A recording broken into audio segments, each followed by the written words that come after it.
We're back with another episode of Mommy Wines with your favorite wine mom, Emma Dawn. Tune in while she shares her motherhood experiences, introduces you to motivational and empowering special guests, and sips away your sins. In the Mommy Wines Confessional, mom life can sometimes get lonely and overwhelming, so she created this relatable, inclusive, and supportive space for us to be ourselves. Let loose, enjoy a glass of wine, and laugh. Get ready for today's episode. Here's Emma.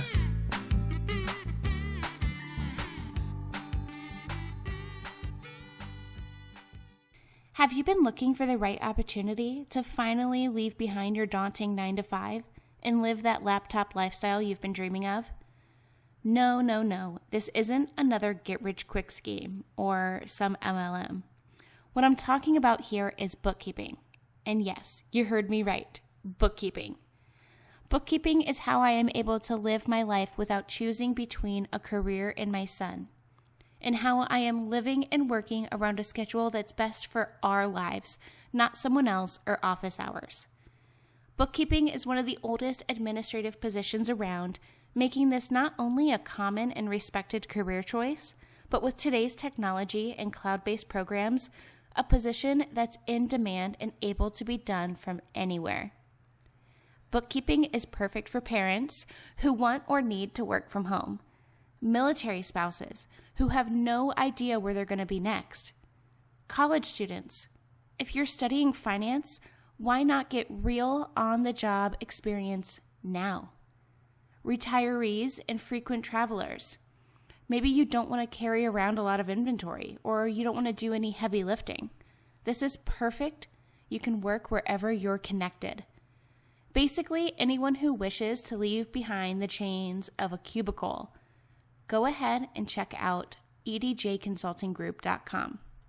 My home bookkeeping masterclass is available under the resources page, but if you would like to join my team of remote bookkeepers, check out the My Team page at edjconsultinggroup.com. Gotta love it. Oh my gosh, I know. This year, I feel like has so many things have gone remote, obviously, and like the amount of technical difficulties I feel like everyone in the entire world is experiencing right now is just like beyond imaginable. Oh, I totally agree. So many people are doing lives and the people can't connect in, and you're like, oh my goodness. It's like we're all on our phones and using the internet bandwidth, and I feel like it's just part of 2021 now for us. I know. I remember like back in the day watching Instagram lives, like back in the day as in like 2019. And like the video would be clear and you could hear everyone. But now, like I watch Instagram lives of like even these crazy, popular celebrities. And they're all grainy and like the audio's going in and out. And I was like, how is this not advancing? But then I thought about it. I'm like, oh yeah, everyone and their grandmother is online right now. Oh, exactly. It's hysterical though, because you're just like, wow. You would think though that during COVID that we would have figured it out, but no. Oh my gosh. I hope, because you also live in a rural mountainy area, like myself. And I am hoping that internet gets better, because I am more and more and more wanting to get away from people and like live even further out than I already do. And I'm like, man, that I really need them to pick up just fixing the quality of internet around the world. Like, oh, it's so true. Real soon. Well, I feel like they will, just because I know so many people, because everybody's working remote, is now heading out to more remote areas. So I feel like they're going to have to start figuring it out. That's true. I had a realtor, Courtney, on my podcast a few episodes back, and she's out in Myrtle Beach, but she said like the entire state, even like small, tiny, like boondocky farm towns in South Carolina, and like even all through the South, people are moving out of New York and like the city and stuff, and just getting out. And that's kind of like what's happening with me over here is I was like, okay, I'm going to move to the middle of nowhere, Northern Nevada, and just live a mountainy little life. But now so many other people are having that same like vision of like getting out of the city because they don't have to work there anymore. And now I'm like, okay, like where else can I go? Maybe Alaska. Maybe we'll be neighbors. Go to Alaska. I'm like, yeah, that's like the middle of, yeah, that's as far as it goes. I'm like, where else can I go that's even more remote than this? Why did you leave too far up north in Nevada? I don't even know where that is, really. I'm like, so, well, I'm from Cleveland, originally in Ohio, but my son's dad works for a mining company out here, and they're located in northern. So it's like up by Elko, kind of parallel with like Salt Lake and Reno and San Fran and stuff. mm-hmm. So we still get like snow, but like it's like the high desert. Nice. Okay. I know I can't live without snow. I wish it would snow all year round, like 10 feet of snow every day. Oh my gosh, no. Like, I'm like, Christmas is done. I'm done. No more snow. Let's move on. I love snow. Hey, wine moms. I am proud to say and celebrate that One Hope Wines has reached over $6 million in donations. One Hope's award-winning wines are made by some of the most acclaimed winemakers in the industry. Blending traditional winemaking methods with modern techniques, each exquisite bottle becomes a catalyst for change. One Hope's commitment to high-quality wine is just as important as their commitment to the causes they support. Through the sale of every bottle, One Hope has donated over $6 million to impactful causes around the world.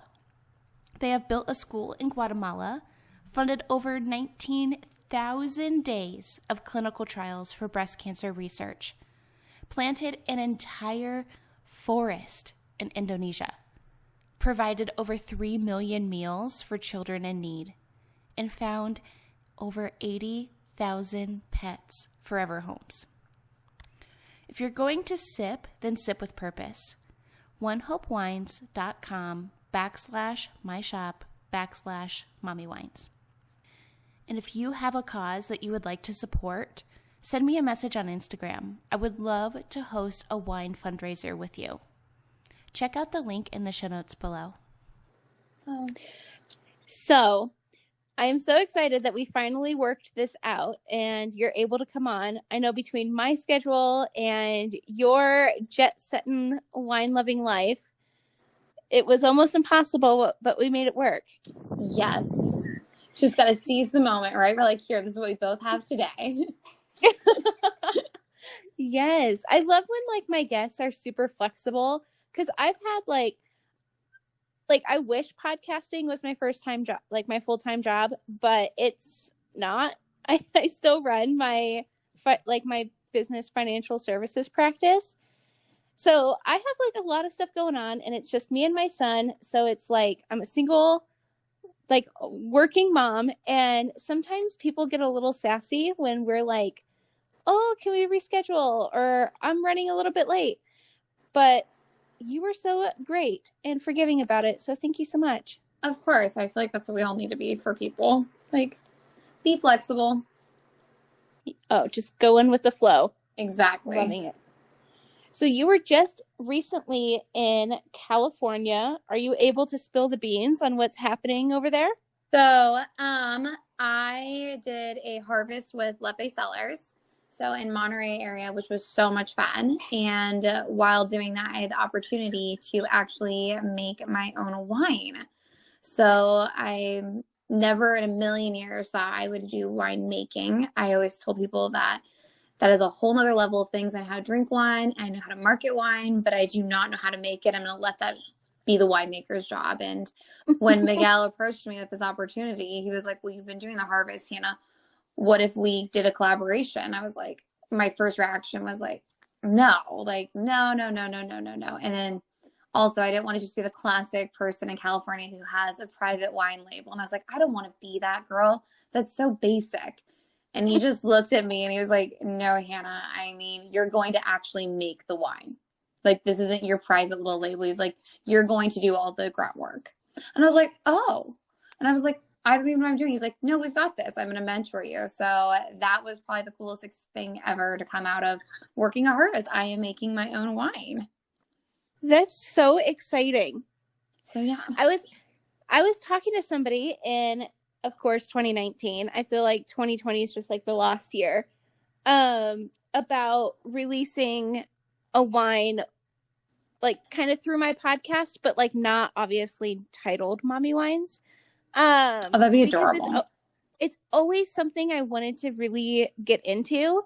And I was talking to a couple people and it kind of just like fell through the cracks. But that was one of the things that I wanted to do. Like, I also didn't want to just slap a logo on something and call it mine. Like, I wanted to get like down nitty gritty and like do the things, whatever it needs to be done. Like, tell me what to do and I'll help you do it. So that's so exciting. Yeah, it's a Pinot Noir grape. And so it's from St. Lucia Highlands, so SLH. And so definitely one of the harder grapes to make into wine. I'm learning that. I'm like, wow, we're just going to go with one of the harder ones and let's do this. So it's been fun. We split the grapes in half. So he is actually doing his own kind of version of the grape. So I got to learn how even 4 barrels of wine can taste all completely different from the exact same grape because of how we're making it. So that was probably the coolest thing to actually have the experience to learn as well. Super fun. Do you have a name for it? So that was the big discussion, was like, what should the name be? And I decided, and after talking to lots of people, we're just going to keep it simple, Hannah Decanted, because that's what everybody knows me as.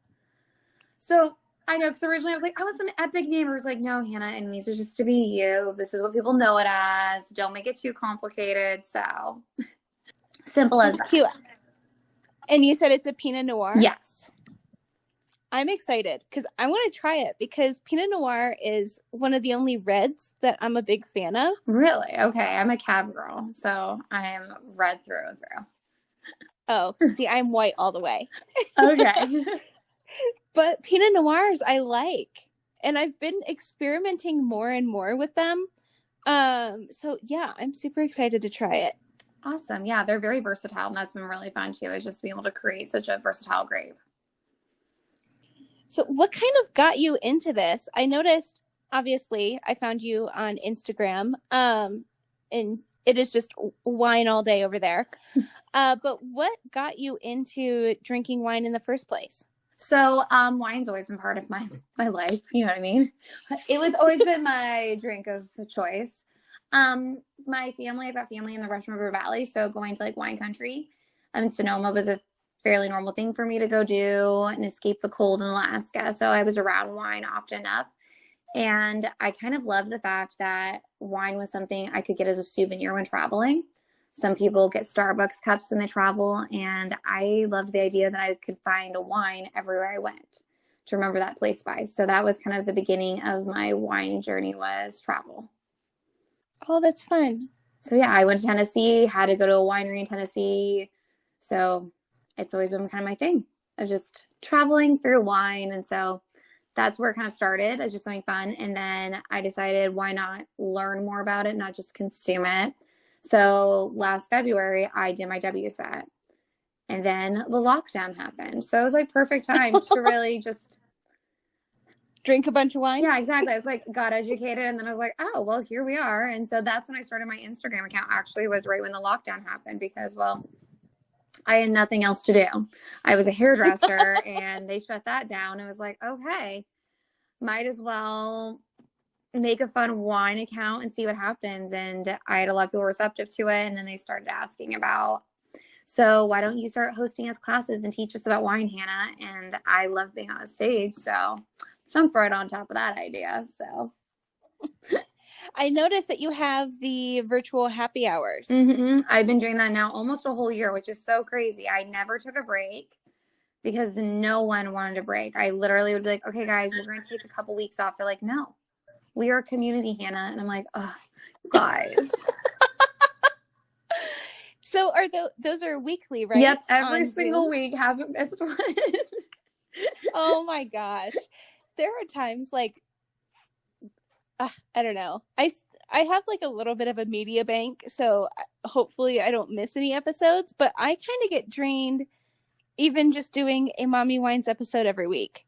Oh yeah, no, it's very draining. People don't like, and at first it was something so entertaining for me to do. But it gets exhausting. It's putting on a show every single week, and with everything changing in the world, it can just be a lot to handle, being like, okay, time to log in and do this. So it can be draining, but it's awesome because it's a community now at this point. There's always 20 regulars is what I call them, because, well, we've been together for a year now, and then new people join, of course, but it's been fun. It's like we're all friends after all this time. So it's a wine bar feeling. Fun. I'm going to have to join on that bandwagon. Oh, it's tons of fun. I can promise you that much. It's not just like learning about wine. I make a drinking game into it. It's very more entertaining than anything. That's that's fun. So yeah. Okay, I have to tell you a secret. Coffee is literally one of my food groups. Having my son home with me all year, expanding my practice EDJ consulting group, relaunching my super fun and spooky podcast, Tales After Dark, and running our eco-friendly pet shop, The Fetching Barker, it's honestly what keeps me moving and retaining the little bit of sanity I have left. Coffee over cardio is my go-to lifesaver. It's owned and operated by female entrepreneur Abby Scott, and it's all carb-free, sugar-free, keto-friendly, and gluten-free. Like, seriously? It's totally guilt-free. With super fun flavors like birthday cake, cinnamon bun, French toast, vanilla hazelnut, my favorite, and so many more, you can't go wrong. Coffee over cardio even has all your coffee accessories like tumblers, frothers, creamers, and my must-have hydrate that you can add to coffee or water, upping the flavor and the hydration with electrolytes. Abby is seriously a genius. Get 10% off when you use code 10EMMADAWN and free shipping on orders over $85. Once again, that's code 10EMMADAWN. The link is in the show notes below. So I'm going to pick your brain a little bit about some wines. Okay. Because I kind of got like sucked down this rabbit hole yesterday. And I was talking to a friend of mine, and she was like, you know what? She's like, maybe you're just getting old. And I'm like, thanks. I'm 31. So I'm not like halfway to my grave yet. But I was like, that's not old. Okay. So what's your question? I was down this rabbit hole because she was like, I saw this commercial on YouTube, and it was like for this really like eco-friendly, organic, non-toxic wine company. And I'm like, oh, that's interesting. And then I drank a wine that I found at just like my local market. And because I was watching Bridgerton on Netflix. Okay. Love it. And I saw this wine, and it's called Layered Cake. Yeah. And it had a picture of a cake on it. And I'm like, oh, that's hilarious. I'm watching this like English like timepiece on Netflix, and there's this wine that just popped out. The label jumped out at me, and it had cake on it. So I'm like, perfect. I'm going to drink this wine and watch this show. Anyway, I woke up yesterday with the worst hangover of like the past probably 2 years. And it's so weird because like my joints, like my hip on one side and like my elbow. And I'm like, okay, so I was in this rabbit hole on the internet looking at what causes different reactions when drinking wine. Because I don't drink anything. I used to drink Jameson and ice, but I don't drink any hard liquor anymore. I tried seltzers. They're not doing it for me. That's like a hangover in a can. I don't know if it's the bubbles or what. So I pretty strictly just drink wine, and I don't ever really get like hangovers, or I don't ever really get like anything crazy, but I drink this one bottle and I'm like waking up in the next day. I feel like, I don't know, like just trash. and I'm sore. And I'm like, what is this? So I was in the Google atmosphere researching all these different things. And apparently some wines are made with like pretty toxic stuff. Did you hear any of this? I know Because that. I'm like, oh my, do I need to go fully organic now? Like, do I need to be a crunchy wine drinker? Oh my gosh, I love it. So there are certain things that they can do, like with the grapes when they're growing, is when any of that kind of stuff would happen. It's like the pesticides and herbicides to kill off bugs and stuff like that off the plants. But usually what causes hangovers like that is that it's tons and tons of sugar in the wine. Oh. So that's the yeah, big we thing. don't have a lot of sugar. Like me and my son, we try to eat relatively healthy, and because of some anxiety that I have, I was speaking to my doctor and he said cutting out gluten and refined sugars might help with like the ups and downs of anxiety. And it's something that we worked with before and it worked great. I was like no longer medicated, just fully controlling my lifestyle through diet. And we've been on this gluten-free, like no refined sugar kick for like a couple months now, like full force. So I wonder if because that wine had a lot of sugar, if it was just like a shock to my system. It totally can be, especially since you drink white wines. They always have more residual sugar in them. And so when making the wine, they talk about with like cheaper wines that they can actually end up putting more with a kind of like grape juice in it. So not the best version of it, just kind of help fill it up, the bottle rest of the way. So it's going to have more sugar and water and alcohol. So probably not the cleanest. I wouldn't say it probably has to deal with like what they're spraying on the plants. Probably not. I bet it's residual sugar because that's something I know is if I drink like Menage a Trois, I will definitely have a hangover where I can drink a bottle or two of wine and be fine the next day. But give me one bottle of a couple glasses. We don't talk about bottles, serving size. Of like a cheaper wine, I definitely will feel it. And that's just because of the sugar content. So I'm always trying to look at that more of aspect of how was the grape growing practices? Are they just filling it up with tons of sugar or is it actual better wine? So that could be it too. So as a wine professional, and I'm totally going to call you a wine professional, I know, like, even though you said your past life was a hairdresser. How would you recommend people look into wines if they were trying to maybe make more educated choices?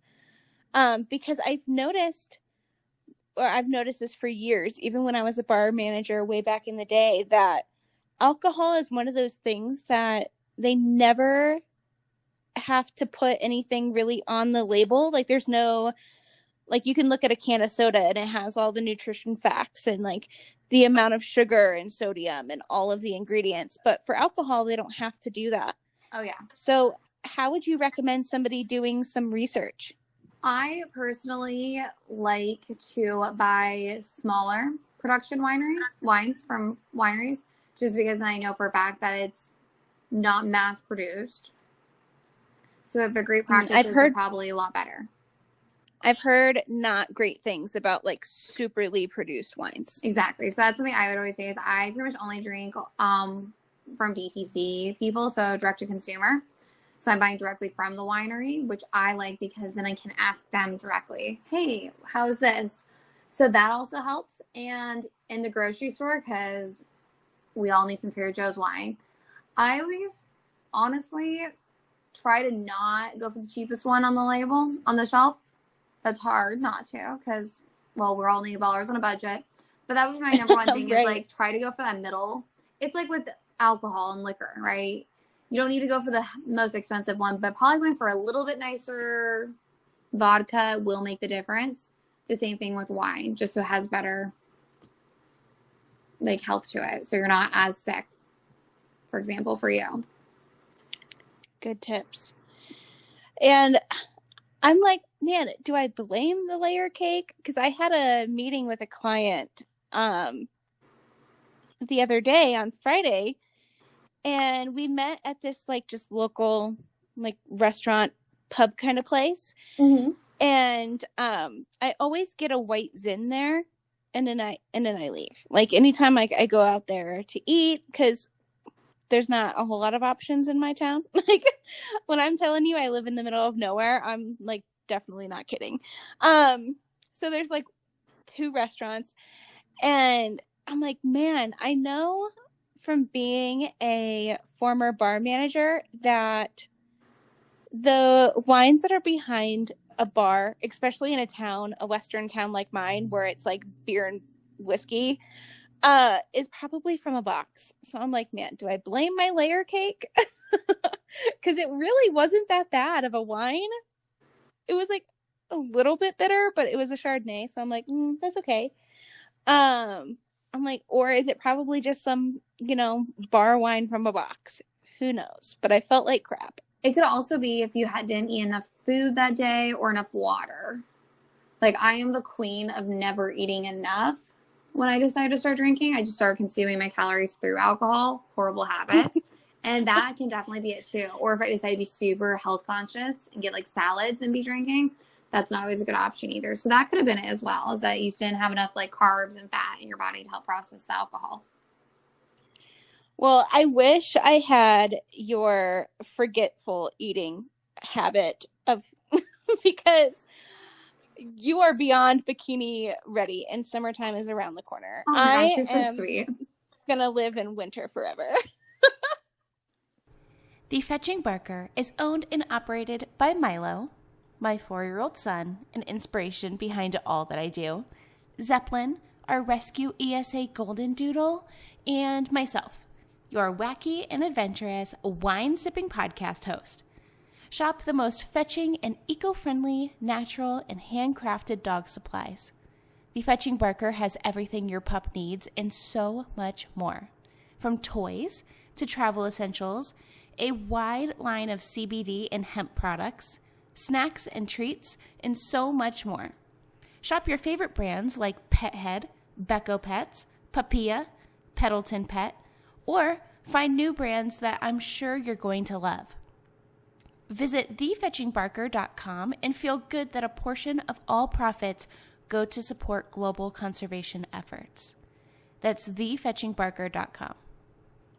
In Alaska, I'm very curious about this because it's one of the places I've always wanted to go, and I've had the opportunity to move there 3 times. Oh my gosh. Which is so weird because I'm like this random small town girl from Ohio. And somehow I like get right up to making the decision and something happens and it doesn't. So I'm very curious about wine life or like just because I'm looking at your Instagram and it looks like there's just mountains everywhere and snow and rivers and you're kissing some fish and riding in Jeeps. And I'm like, hey, that's not very different from the life I'm living here, except for I'm not kissing fish. But what is like kind of the wine scene in Alaska? Is it something that you can do just having a fun night in your town, or do you really have to get out and travel and, head south like a bird Definitely to wine country? Definitely head south. We are definitely a brewery town. So if you love beers, Alaska is your place to be. Tons of breweries. I wish. Yeah, I was like, it's not a winery place. Grapes can't grow there. It's too cold. So we don't even have a wine bar in Alaska. Isn't that crazy? No wine bars. So then that's an untapped market. But the thing is, it's just like not even, people have tried to open it and it just doesn't last because people love their beer there. Really? Yeah. So kind of crazy. We've got a champagne and oyster bar that's like as wine as it gets. But otherwise, Alaska also has some really strict liquor laws. And so we're one of the stricter ones in the nation. We've got places that are still dry. Oh, really? Yeah. So it's not quite the easiest place to start a business in alcohol. So I would say when you're really wanting your wine fix, head south. Go to a wine country. Just be a bird. Exactly. I'm like, that's my excuse. You have the excuse to travel and go see the world. I'm sure it's probably easier for you to get to wine country than it is for me, and I'm just east. Yeah, I'm always incentivized too. I like to travel. I'm definitely one of those people. I always have the travel bug. So, and flying all the time, it's a normal thing. I grew up flying. So, and then having family that live in wine country even makes it a little bit more accessible. Oh, that's nice. Be like, hey, I'm going to crash in your guest room. Pretty much. And they're like, okay. In a couple days. Exactly. My son has been obsessed with trains for like a huge portion of his 4-year-old little life. And sorry, my dog is just like breathing in my face. And we were going to take the Amtrak because there's an Amtrak station in Elko where I live.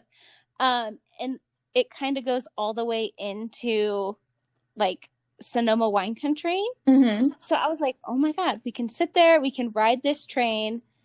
And I don't think it's like a super long ride. I think it's like 16 hours, 12 hours, something like that. But that's what we were going to do when I was going to go out there and meet up with the winery that I was talking to about making my wine. We were going to like take the train, just go out there, like rent a car when we got there to like drive around, taste some wine and then come back for the weekend. But stupid COVID. It's so crazy because I've been hearing all of these things. Like COVID has pushed a lot of people to do more of the things that they love because they're not so, Monday through Friday grinding at some, random job they had. So it sparked a lot of passions, but I feel like I've heard so much throughout the year that COVID happened right at the brink of something super exciting happening, and it's just like halted. And I feel like that was my situation with COVID. I think I definitely got it but it was in like January, so nobody really knew about COVID. So that's when I think I had it too. Yeah, I swear, I think I had it in January, but I don't know. Whatever. No, I definitely am there with you. I've looked at one of my Instagram posts. I was at a wine tasting event, like classic, right? Didn't know it was COVID. We all walked around sick back in the days. We were always sick. I was like, being sick for 2 weeks does not keep me down from going wine tasting. Can't smell or taste, but loving my life. And I'm like literally all dolled up, holding all these Magnum bottles. And I remember being at the event and just saw him being like, let's do a blind tasting. I'm like, I can't taste or smell. Like, it's not going to work. 2 months later, COVID gets announced. I'm like, oh, I definitely had COVID. And I was definitely out and about and just helping spread it, I assume, at this point. It's all your fault. The whole wine community. Exactly. I'm like, anyone who drinks wine and got COVID, blame Hannah. Exactly. I'm like owning it. I'm like, definitely like I had it. I just actually have it as an Instagram post on my page. That's hilarious. With this huge Magnum. I was like, you can't stop me from drinking wine. No sickness. And I'm like, this is all before COVID happened because there's Hannah. Just can't smell or eat. I'm like, wow. Only in 2019 do we all think it was acceptable to walk around sick. See, me and a friend of mine were having this conversation because, like you said, back in the day, like sicknesses couldn't hold us down. Like no.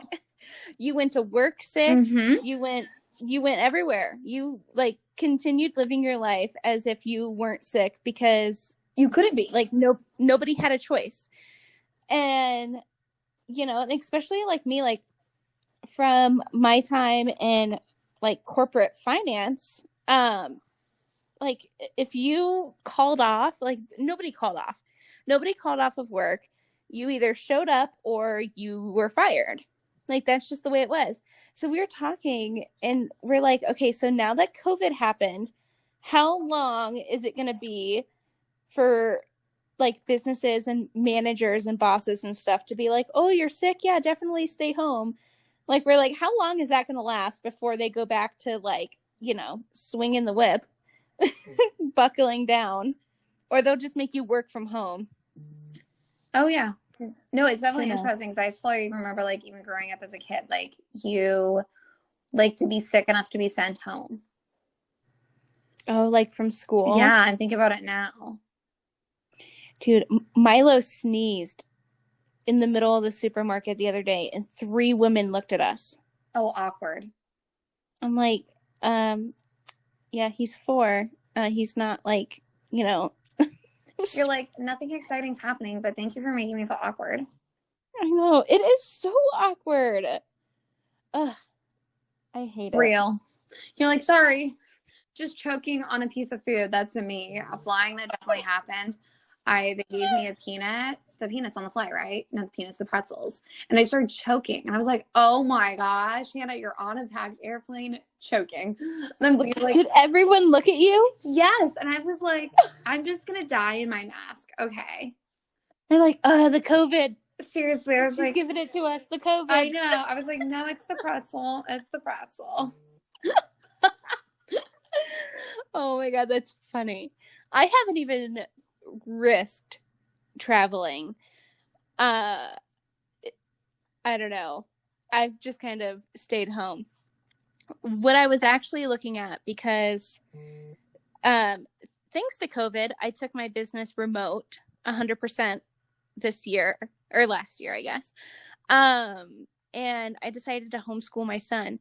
So we've been looking at tiny houses and RVs to kind of like travel a ton. And that is something that might be happening because I'm so tired of renting, and obviously all of the rentals, because I just moved back to Nevada from Utah, because Utah also has really, really, really strict like alcohol laws. Oh. So it was hard for me to have my podcast living in Utah, because like wine companies would reach out to me and they'd be like, oh, I'd love to send you something. And I'm like, yeah, I have a PO box in Wendover that's like 2.5 hours or an hour and a half drive. And they're like, oh yeah, we can't send alcohol to a PO box. And I'm like, oh, well, great. I live in Utah. So this is so stupid.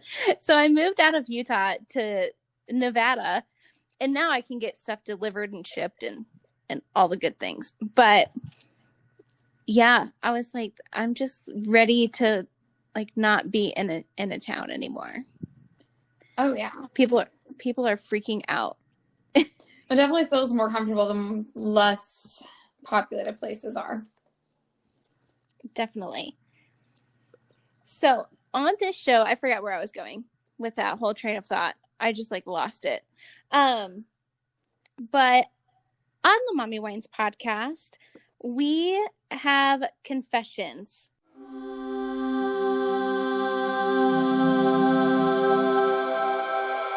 So I don't know if you remember filling out your booking form or if you've listened to any previous episodes, but did you prepare a confession? No, I said that you could surprise me with something if you wanted to give me something like a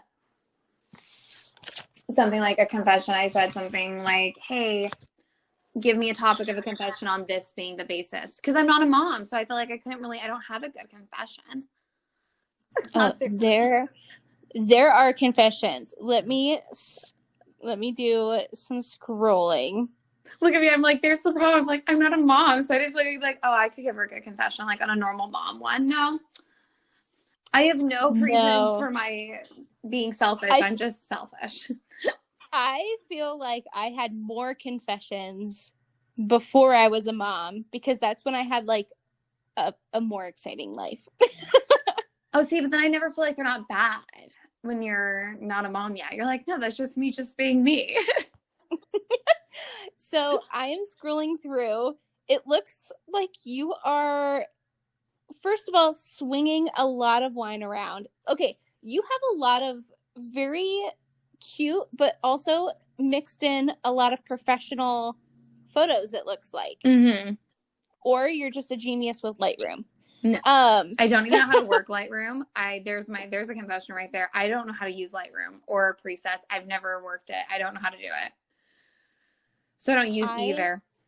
I am like the queen of Lightroom. I will help you set it up if you need help. Do you like them? Like, you're like, do you use a preset? I'm like, I don't even know. No. But what about, do you have any confessions regarding all of your super fun wine photos? About my wine photos. Because you're sitting in wine, you're swinging wine around, and it's coming out of glasses.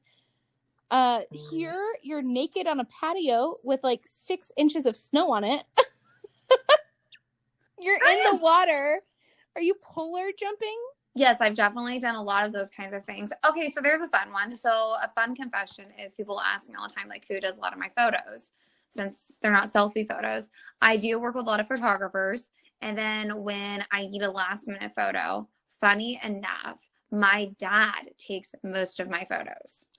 If I don't have a photographer, which people are always like, wait, what? Like, your photos like of me on the porch, right? In the snow. And I'm that's my parents' porch. And that is my dad who took that photo.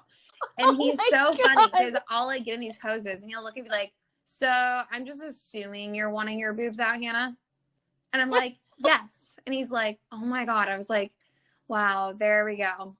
My dad has had to deal with me and my little diva self. I've taught them well, though. My mom will look at my photos and be like, it's not clickbait enough, Hannah. Like, it's not sexy enough. So I've definitely trained them as Instagram parents. That is the cutest thing. So it is really funny. And like, so when I do work with photographers, my mom's always like, send me all the photos. I have to go look through them all and decide which ones I like and which ones we think we're going to do. So they're definitely my managers of my social media. But that is a really funny thing because people are always shocked, like, wait, your dad took the pictures of you in the Corvette or the muscle cars. I'm like, yep, me and the Daisy Duke shorts. My dad did all those photos while my mom's standing there watching. Oh my God. I'm like, it's the cutest thing ever. I'm like, they're just so supportive. And I do feel really blessed that I'm such a brat to them. Because I'm like, I need a photo and we're doing this and we need to go immediately because I want this lighting. And we'll all get in the car. And my dad's like, so are we really doing this right now, Hannah? Like, that's what you decided you're going to wear? And I'm like, yeah, I look good. Oh my God, I love it. So yeah, no, the one of me pretty much naked on their porch. Yeah, my parents' porch. My dad's took that photo. See, back in the day, I tried having co-hosts for the show, like legit, like these are the two hosts of the show, and then like there's guests. And one of my old co-hosts was like this teeny tiny beauty guru, like had all of the things done, like the hair done every day, makeup on every day. And she ran like a what was it? Permanent makeup salon. Like she taught people how to do permanent makeup and then like tattooed their faces. We could not be more polar opposites of people. I am like, give me a Jeep and like a nice day by a lake and I am good to go. I'm happy. And her day would be like, I don't know, getting a massage and like her hair done. It was very funny. But I felt like I liked the differences, especially when we had our episodes together, just because it gave listeners more of like I don't know, there was more things to relate on and connect on. But she was like, oh my God, I have this friend who does all the photography for the salon. We should have a Mommy Wines photo shoot.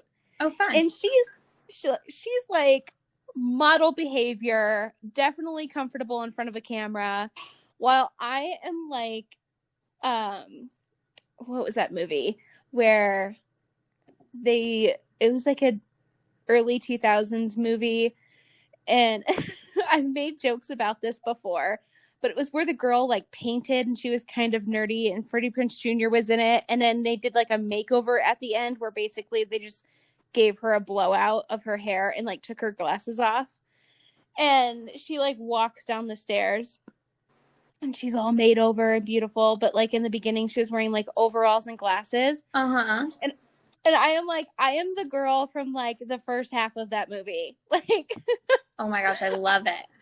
I was so uncomfortable. The photographer's like, relax your face. And I'm like, I don't know what that means. Like, I don't know what you're talking about.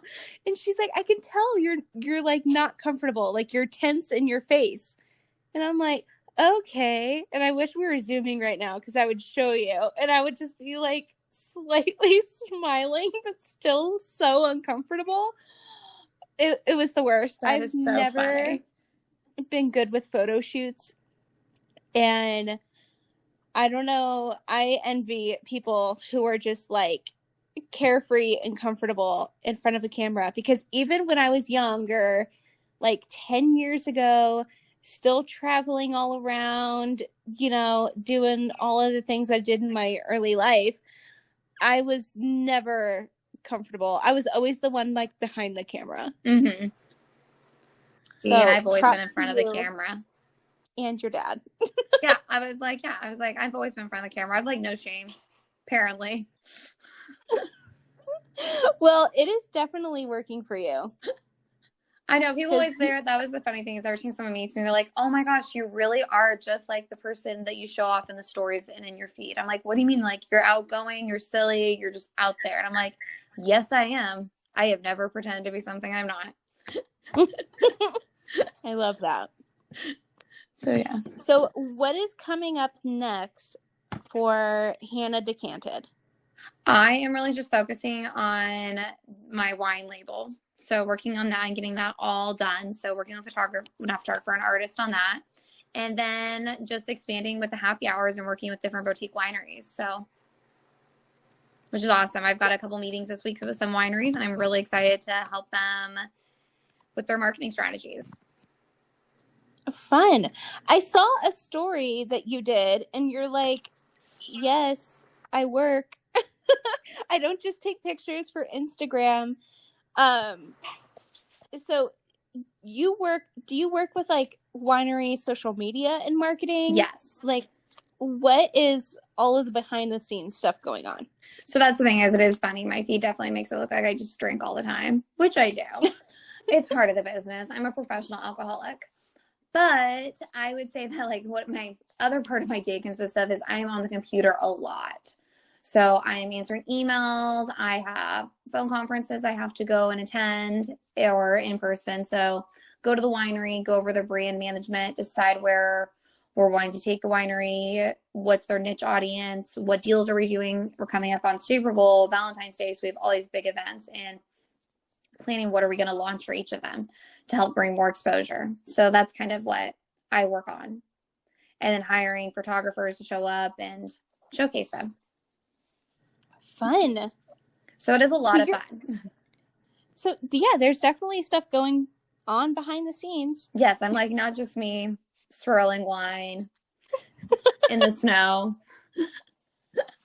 That's funny. But that does help, like when different wineries do approach me for those kinds of photos. That is also part of like my job is I will go and get those certain shots that they want because I am in a beautiful place and I'm not afraid to. So it works out as well. So that is work as well.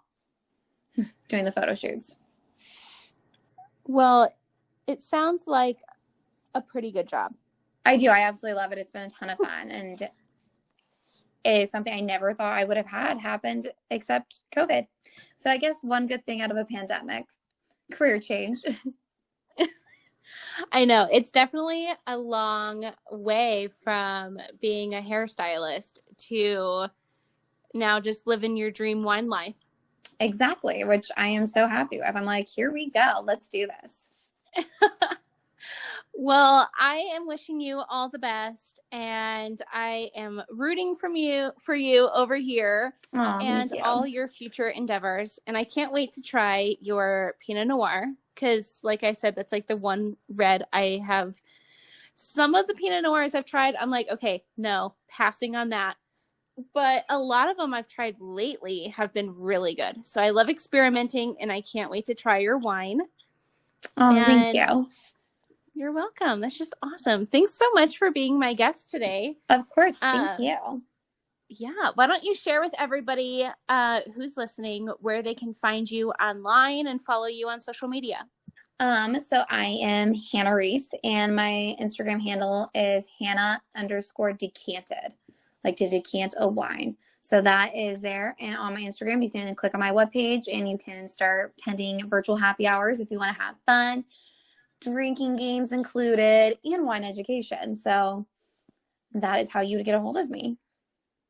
Fun. I'm going to have to join in on those virtual happy hours because I need to up my wine game knowledge. Oh yeah, no, you always have to have those fun wine facts. That's always me. A fun wine fact. People always look to me for information, and I'm like, hey, I am a hobbyist drinker. I am not a educated professional. And the fact is, even the educated professionals always say they're always learning. So I'm like, apparently we all will never have enough knowledge, is what I've decided, at least. Well, I'm sure with all the modern techniques that people have been coming up with and the things that they're doing differently these days, just like everything else, I'm sure the wine industry is ever changing. Oh, exactly. For reals. Well, thank you so much. I'm so glad we were able to finally connect. And yeah, it was super fun having you on the show. Thank you. I appreciate it. It was a lot of fun. Are you a fan of the Mommy Wines podcast? Well, of course you are, or you wouldn't be hearing this right now. One of the best ways to support the show you love, besides obviously tuning in every Wine Wednesday for new episodes, is shopping the Mommy Wines merch store on teespring.com. This is where you'll find all of the Mommy Wines branded goodness, mugs to hold your coffee over cardio morning Java, iPhone and Samsung cases, premium ultra soft hoodies perfect for upcoming cooler months, and of course flowy tees and tanks flattering on every mommy out there. Go shop the Mommy Wines storefront on teespring.com and make sure to use code WINEMOM for free shipping. Thank you for listening to this episode of the Mommy Wines podcast.